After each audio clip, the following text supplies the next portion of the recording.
Even though Auburn's headed to the Final Four, you still have to prepare for next year.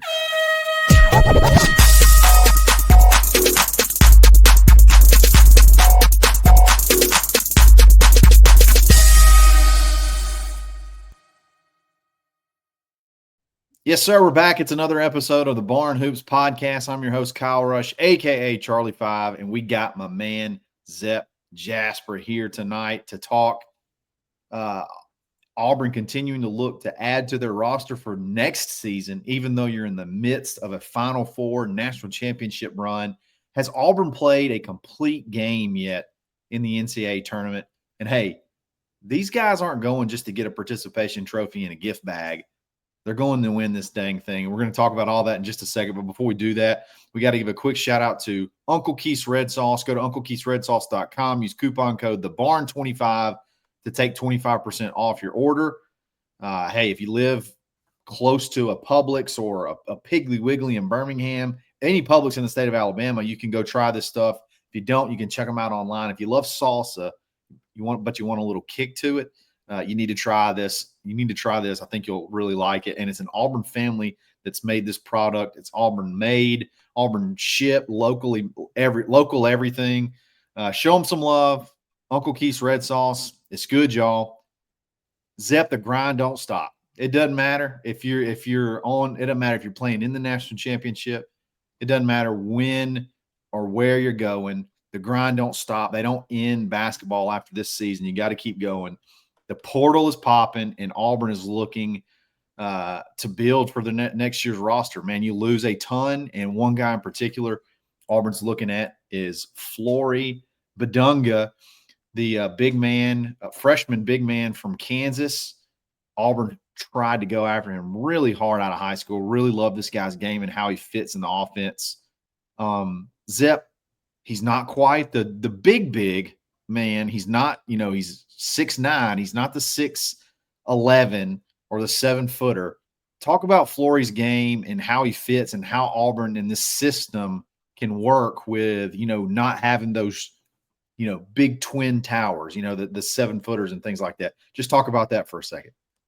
Well, Flory is an active big man. He gets off the floor. He gets off the floor super fast. He's a lob threat. He's a shot blocker. He's one of those guys can give you one of those guys you have good point guards. He's one of those guys who can catch lobs, set good screens, good roll guy. Very active. Coming out of high school, I really thought we would have this guy. Yeah. And all of a sudden, Kansas flipped the script and all of a sudden he chose Kansas. But I for sure thought coming out of high school we would have this guy.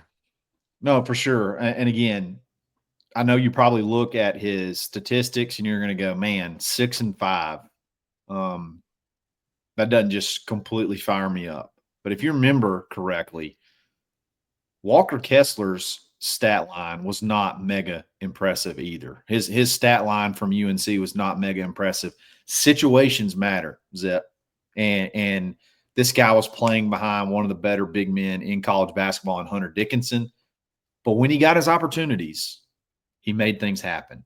He only played about 16 minutes a game, but he did get a full game almost against, one of your Final Four teams in Houston, and he puts up 19 points, 7 boards, 7 of 10 from the field. I just think when you evaluate a kid, you're evaluating him for your system.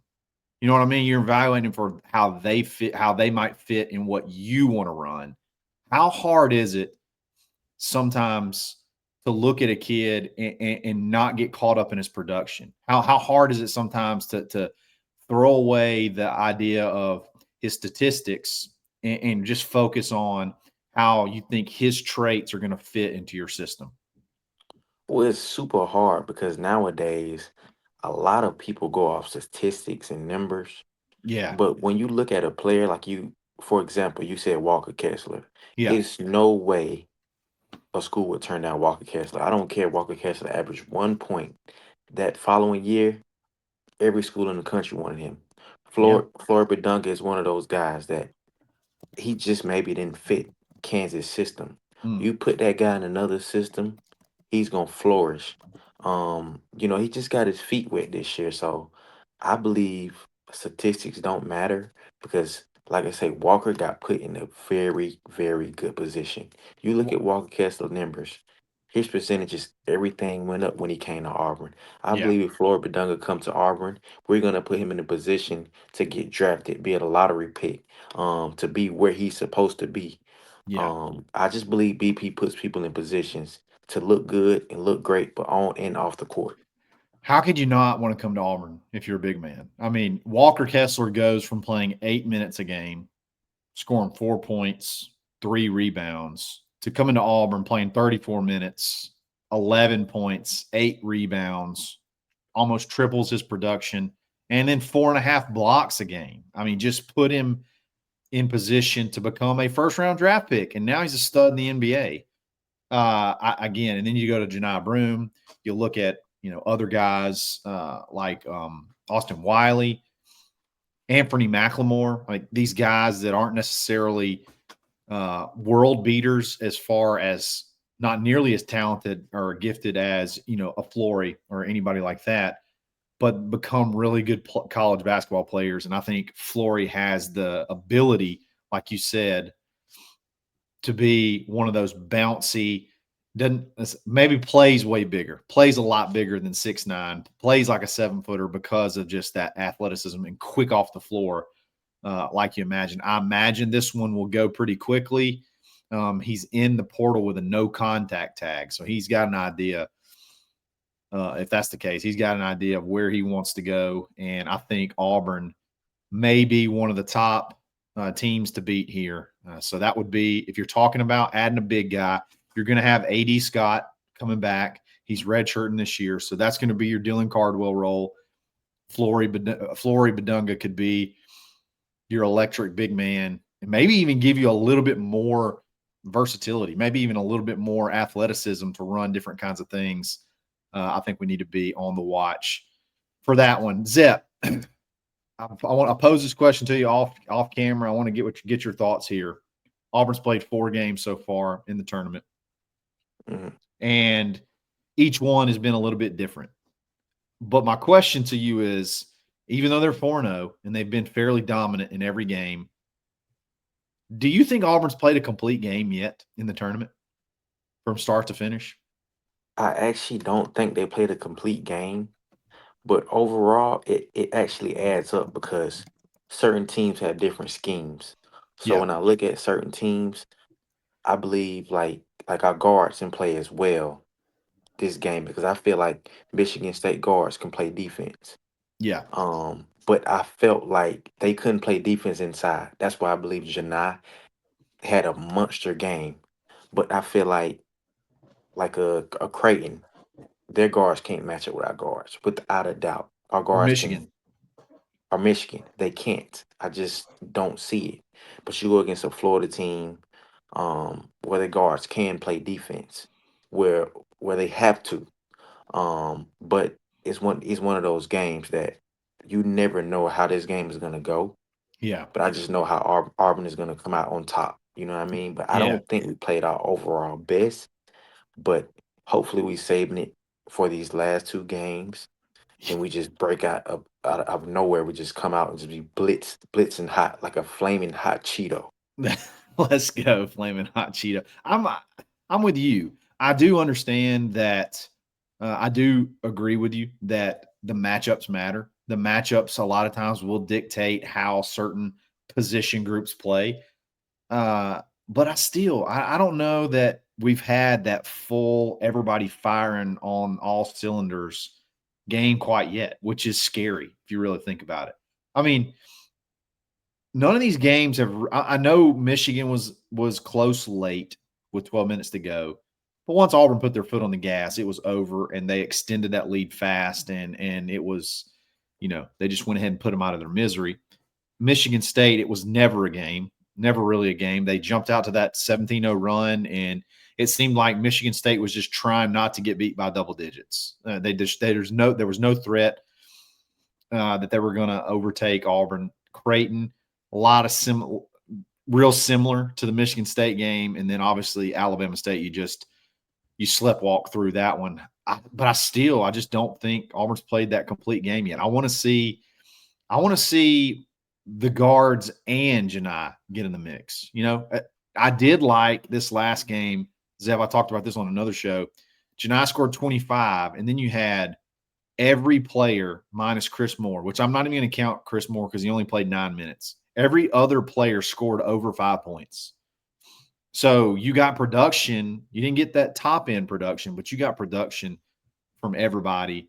I think that's going to lend itself, letting you know, just making you feel like, hey, there's just a little bit more left in the tank. We haven't gotten that full, we haven't gotten the full money out of the team yet.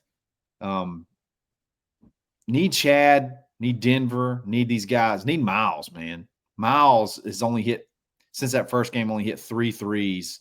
We got to get him back going. I think that's what's scary, is this team still feels like there's a lot of meat left on the bone. I feel like there's a lot meat left on the bone.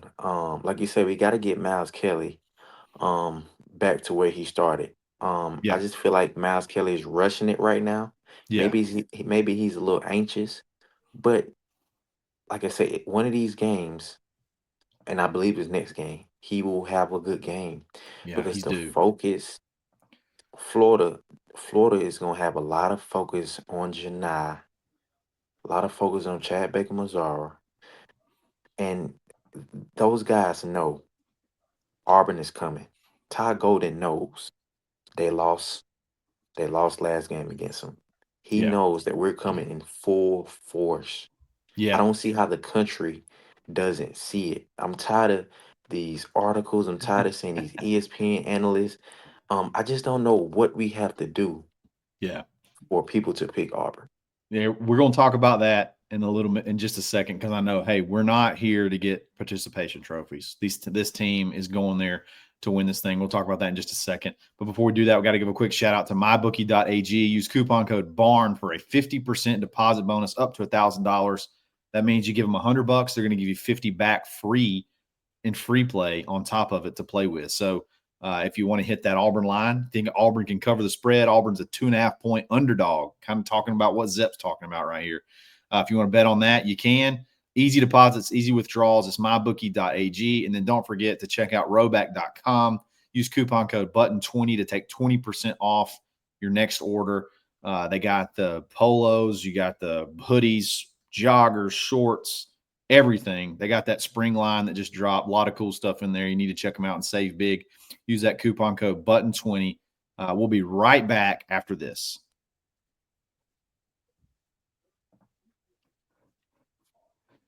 Zet, we're not going for a gift bag. We're not going to San Antonio to get a participation trophy. I believe this team is all business, and they're going there to win. And I think they have just as good a shot as anybody. It's going to be a tall task, but I feel like the basketball they're playing right now, I think, gives Auburn a little bit of an edge as they go into this first of this Final Four matchup with Florida. I'd love to get your thoughts. I know you talked to some folks that are close to the program, talked about matchups, things like that.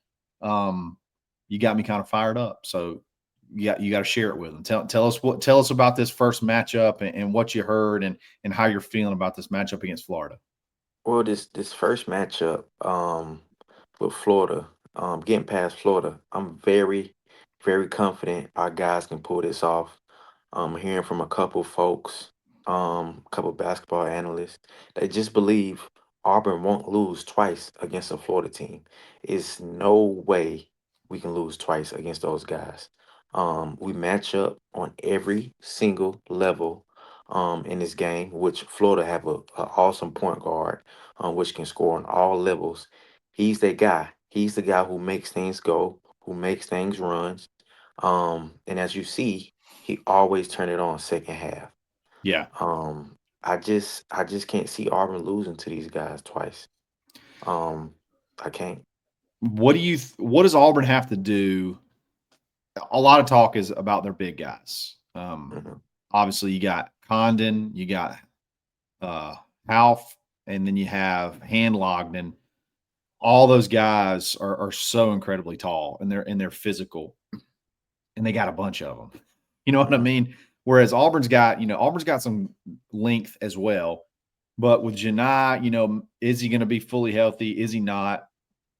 To me, it's a lot like they're a lot like Michigan, but just on steroids. And they do have a better point guard as far as the size goes. If Auburn can defend without fouling, they can hang in there. But man, how do you handle all that size?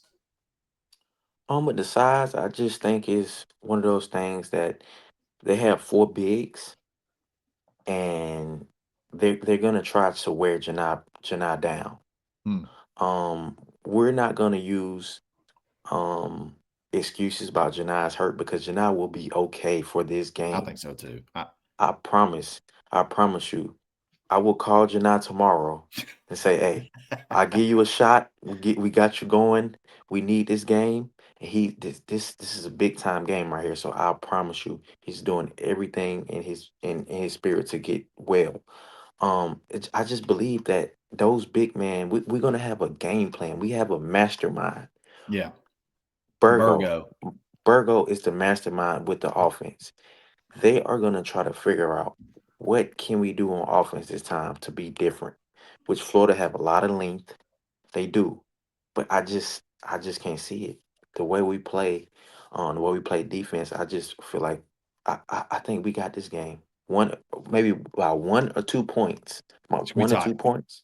It's going to be a tight game. It's going to be a close game, but Auburn will pull it off. Do you have any concerns? And I've heard this from a number of people.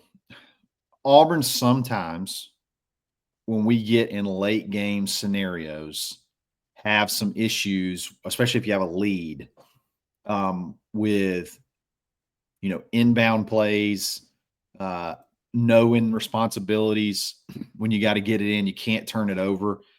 Do you have any concern there? It seems like it's been, it's showed its face here or there a few times this season. Never has it been. It's always been almost an issue, but it's never really cost us anything yet. Is that anything you worry about? Is that anything you worry about in this game? It's nothing that I worry about because I seen a lot of stuff, a lot of those things also. I just feel like they was relaxed. They felt like they had the game, so it's Yeah, one of those things that when you overly confident and you feel like you really got it. I feel like that's what those guys were doing, yeah, knowing that they had the game in the bag. But I don't see a Florida team speeding us up. They don't have guys who are just gonna speed us up. They don't press. They do maybe a little 1-3-1 and then back to man to man. But other than that, they don't have a DNA of forcing us into something we don't do. If you gotcha. understand what I'm saying. No, I totally get it. I totally get it. I was trying to pull up our game against them and see what our turnovers look like. I know in basketball, I'm sorry, in football, when you lose to a team, you feel like you can't beat them.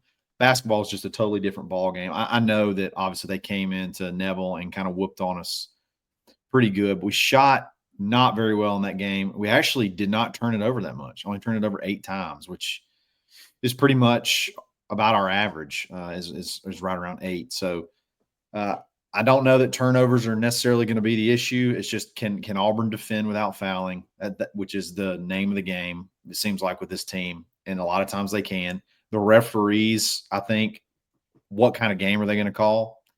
I felt like every game has been officiated very pro Auburn, and not from the sense of we get more calls, but they allow us to play the defense that we've been so accustomed to playing. I think if you can get that again, obviously that favors Auburn. So if Auburn gets by Florida, you're probably going to get Duke or Houston. Who do you see coming out of that side? Ooh, that's Not a tough probably. You're one. going to get Duke or Houston. Who do you see coming out of the outside? It's a tough one. I probably would say Duke, but I'm Yeah, not gonna count Houston out the way they play defense. yeah, Duke is pretty hot right now, but if I had to go against Duke, I don't mind either one. Like I say, yeah. whichever one wins, we give us the toughest team. That's what I like because I feel like, matter of fact, we want Duke because I see everyone saying Duke this, Duke that, but Hey, we played Duke on their home court. They're supposed to have the edge. Yeah, This is not going to be home court if when we go to the championship. I don't believe Duke can beat us twice. I yeah, believe on a neutral court. on a neutral court. Yeah, I mean they were impressive in their win over Alabama. They took a team that you know scored like 150 points the game before, and they only scored 65. So they're definitely hot right now. But Auburn's just a different type of team. They're so complete, and if everybody's healthy, it's going to be fun to watch. Zep, I'm pumped. I'm ready for it, man. I love texting with you during the games. Love texting with you after the games, catching your insight. And I know everybody else does. Tell everybody how they can support you, love you, and follow you. On Twitter at RIP_QUAN5, Instagram at RIP_QUAN12. Absolutely. You can find me on Twitter, _Charlie_5. We're going to be back with some basketball content again soon. So close. We're counting down, ready for this Final Four kicking off Saturday. We really appreciate it. It's another episode of the Barn Hoops podcast.